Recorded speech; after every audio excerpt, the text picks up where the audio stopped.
je rebondis sur cette idée effectivement de construction ou d'une logique de paix.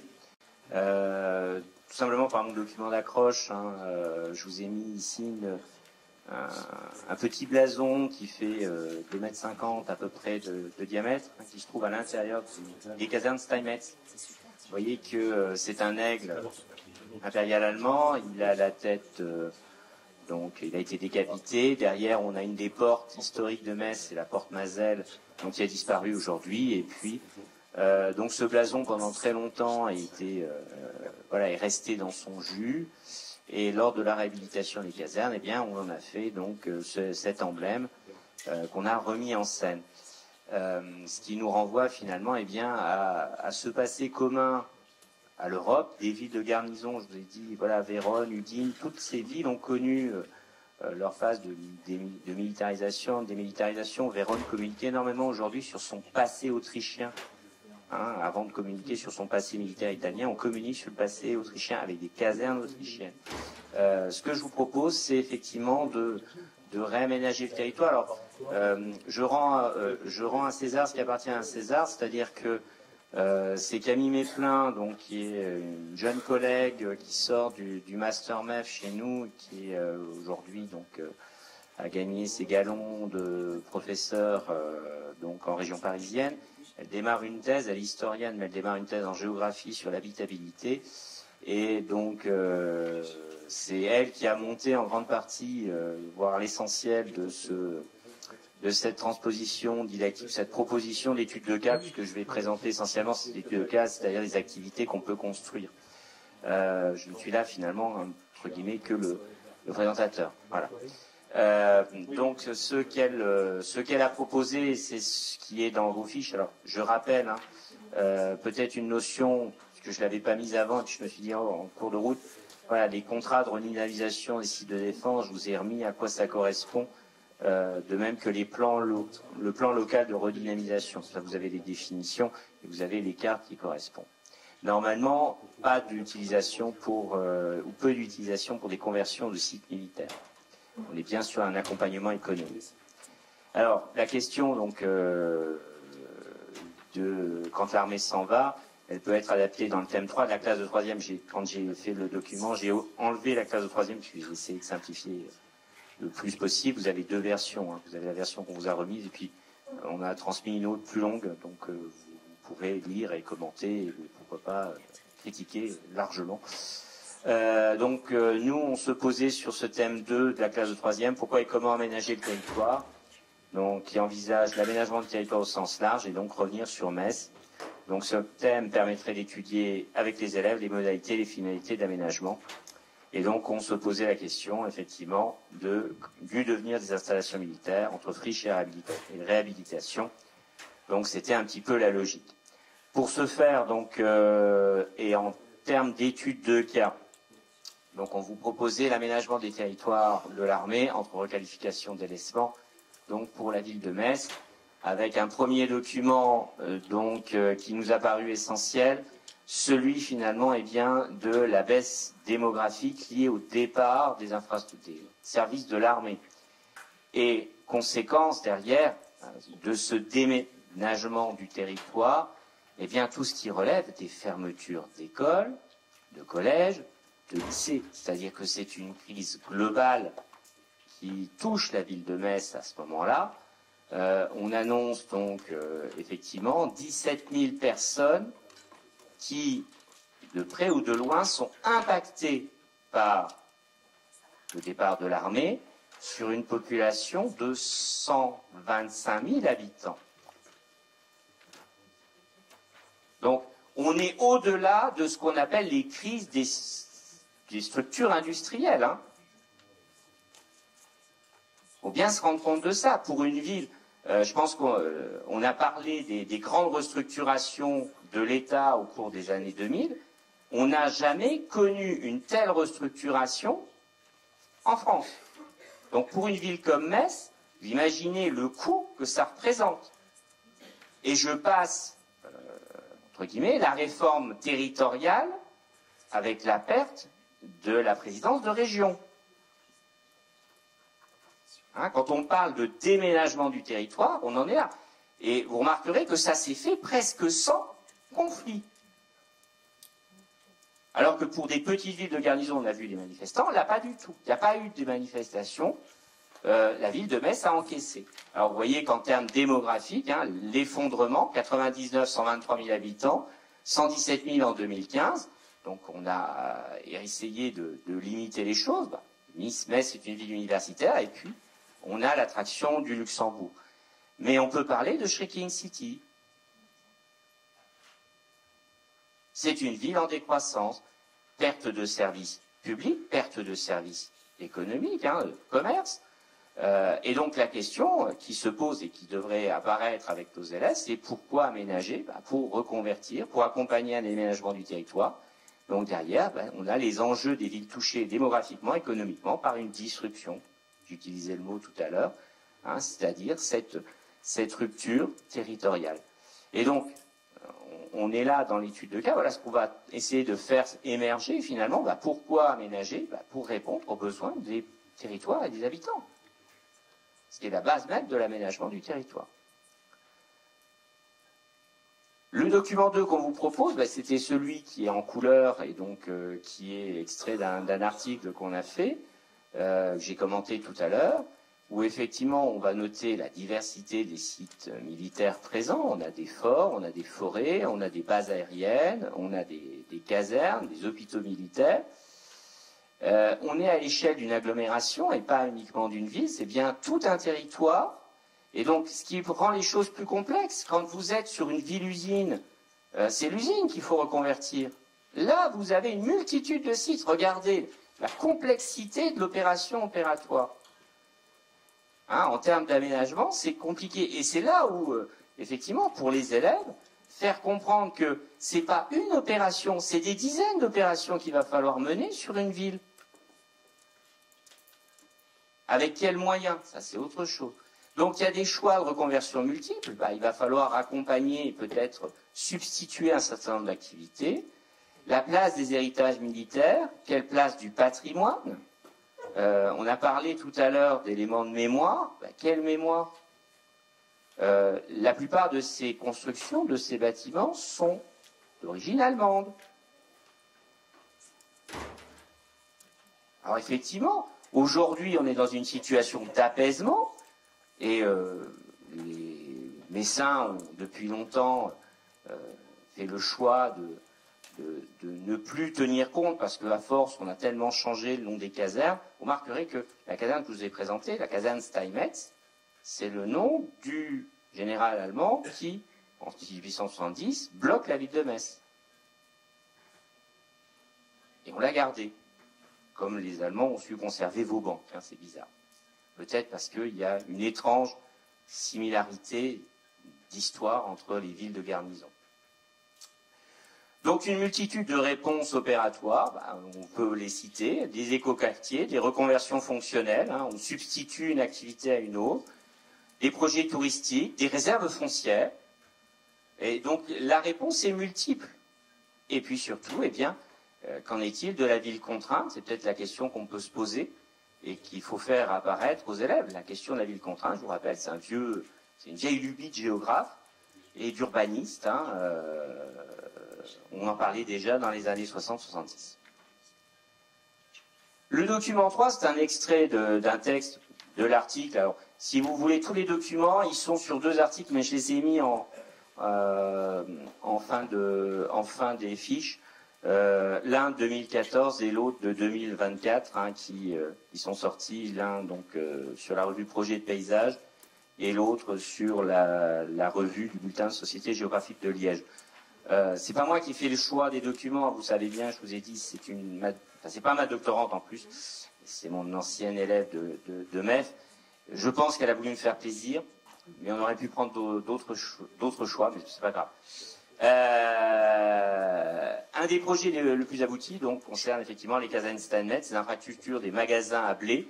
Alors les Messins parlent du Provegnart, hein, c'est la même chose, c'est le stockage de provisions qui encadre le boulevard de Trèves. Ces espaces militaires dégradés, déclassés, constituent un point noir de l'urbanisme messin depuis plus de 30 ans. Donc ces casernes construites en 78 entre 78 et 80, et vous remarquerez la rapidité avec laquelle on construit une caserne.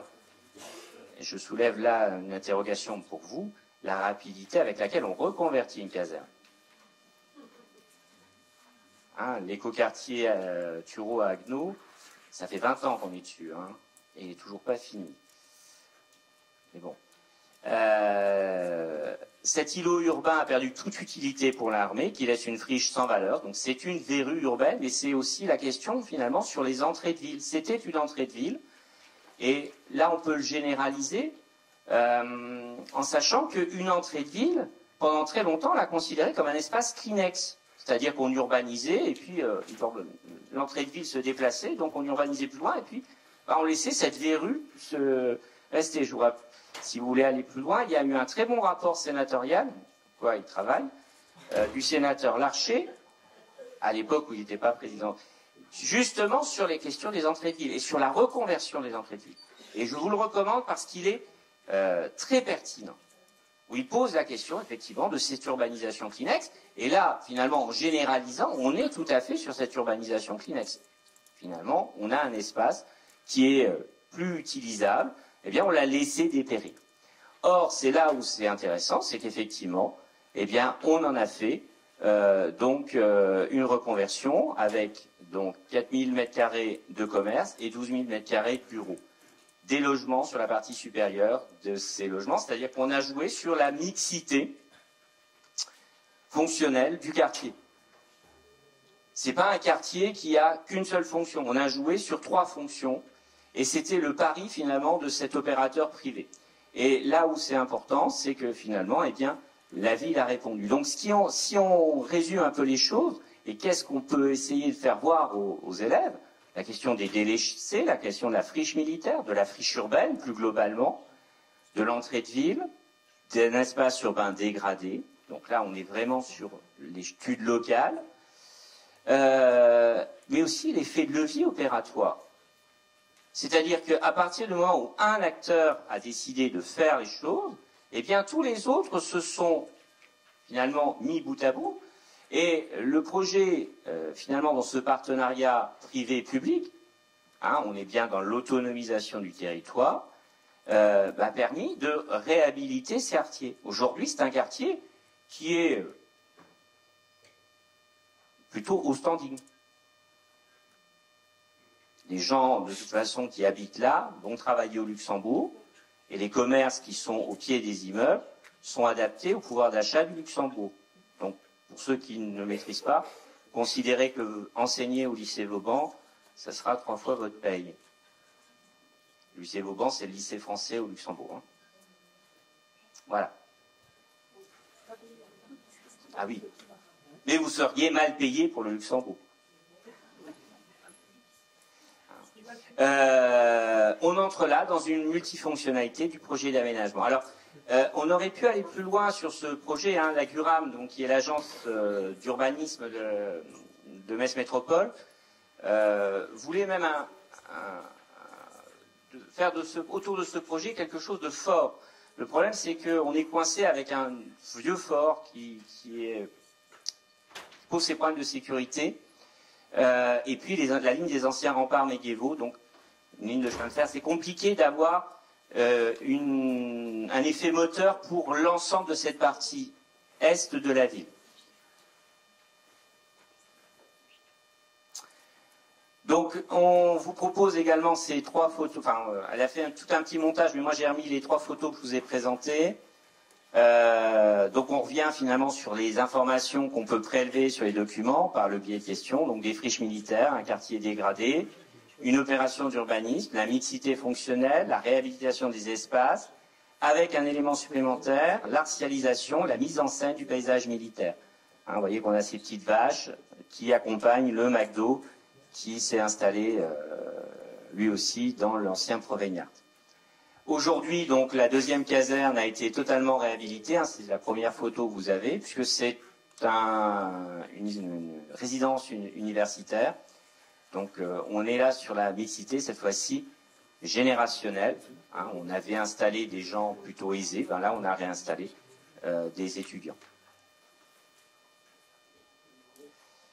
Le document 5 proposé, c'est un document finalement sur les acteurs de la réhabilitation. Donc là, c'est Camille qui l'a produit sur les jeux d'acteurs autour de l'aménagement dans le cadre de la réhabilitation. Donc elle a mis en partenariat finalement différentes subventions, l'Union européenne, notamment pour tout ce qui concerne les transports publics, puisque la plupart du temps, vous le savez bien, on fait passer une ligne de tram, généralement d'un quartier de grand ensemble à un quartier de grand ensemble, parce que comme ça, on obtient 50% de financement de l'Union européenne. Sinon, ça, on n'obtiendra jamais le financement pour le faire fonctionner. L'État, par le biais de contrats, les collectivités territoriales, souvent, les acteurs privés et les citoyens et la demande donc participative des citoyens et des citoyennes. Donc l'activité qu'elle... Moi, il manque un instant. L'activité qu'elle propose, donc après avoir lu attentivement les documents fournis sur la requalification des casernes Steinmetz à Metz, construit une carte mentale pour présenter de manière synthétique les principaux enjeux, acteurs et étapes de ce projet. Donc, différenciation pour les élèves, donc pour étayer, donc projet de requalification. Donc on ne définit pas ce qu'est la requalification, on va le faire tout simplement, un changement de qualité. C'est pas la peine de rentrer dans des logiques, ce qu'on appelle les stratégies des renouvellement, etc. Ça dépasse les objectifs. Donc qui, où, comment, quand et pourquoi. Et à partir de là, donc, on obtient un schéma, finalement une carte mentale autour de cette activité, cette étude de cas. Je rappelle qu'une étude de cas, mais vous le savez tous, c'est bien un travail préalable pour acquérir des notions et pour pouvoir les réutiliser ensuite dans une contextualisation. Je ne vous propose pas la contextualisation, par contre, je vous proposez une activité autre dans une tâche complexe. Donc à partir de 3 autres quartiers à choisir, donc le quartier des Vallières, la base aérienne 128, donc l'éco-cité, le Mont Saint-Quentin. Chacun de ces projets, vous trouverez de l'information sur eux. Ils ont été longuement travaillés déjà. Je vous représente juste ce que ça peut donner. Donc localité, donc, étape 1, localiser, présenter le site, donc localiser cette friche militaire à partir des cartes, création de votre projet de réhabilitation, et enfin la conception de votre affiche de présentation, et on mobilise l'IA, donc l'intelligence artificielle, pour générer une image. Alors, quel est l'intérêt de l'IA par rapport finalement à des projets d'architecte? Je vais vous le montrer. Ici, c'est un projet d'architecte. C'est le projet des casernes des Vallières. Donc la caserne, elle se trouve dans cette situation. Elle est dans son jus depuis à peu près 20 ans. Donc elle prend l'eau désormais. Mais on est là sur le projet par rapport à la demande des habitants. Et vous voyez que les habitants ont voulu préserver tout ce qui relève finalement des grosses infrastructures de la caserne. Donc là, on est finalement sur cette production qui suit finalement la question de la réponse de l'architecte. La base aérienne 128, elle est présentée là-haut. Voilà le projet d'éco-cité. Et vous voyez qu'on est dans quelque chose, c'était le projet, vous voyez, on est dans quelque chose de très traditionnel, avec un zonage urbain. Donc on a l'impression d'être dans l'urbanisation des années 60 ou 70. Et voilà ce que génère l'IA. Et vous voyez que l'IA vous génère une éco-cité avec la base aérienne reste présente, on ne sait pas pourquoi. J'ai pas demandé de l'éliminer, mais voilà. Les bâtiments sont tous des bâtiments donc aux normes environnementales. On voit le verdissement de l'agriculture urbaine, c'est-à-dire que la réponse finalement elle est plus efficace de l'IA est plus efficace que le projet en lui-même à l'origine. Et je rappelle que à la jonction même de cet espace, Amazon a installé juste au contact, puisque comme ça on a des vers moi. Je termine. Le Mont Saint-Quentin, voilà le projet qui ne sera jamais. Voilà la situation et voilà ce que peut générer l'IA. Et vous remarquerez que même la couleur des pierres est préservée. On est en pierre de Jaumont, qui est la couleur de la ville de Metz. Voilà, je vous remercie.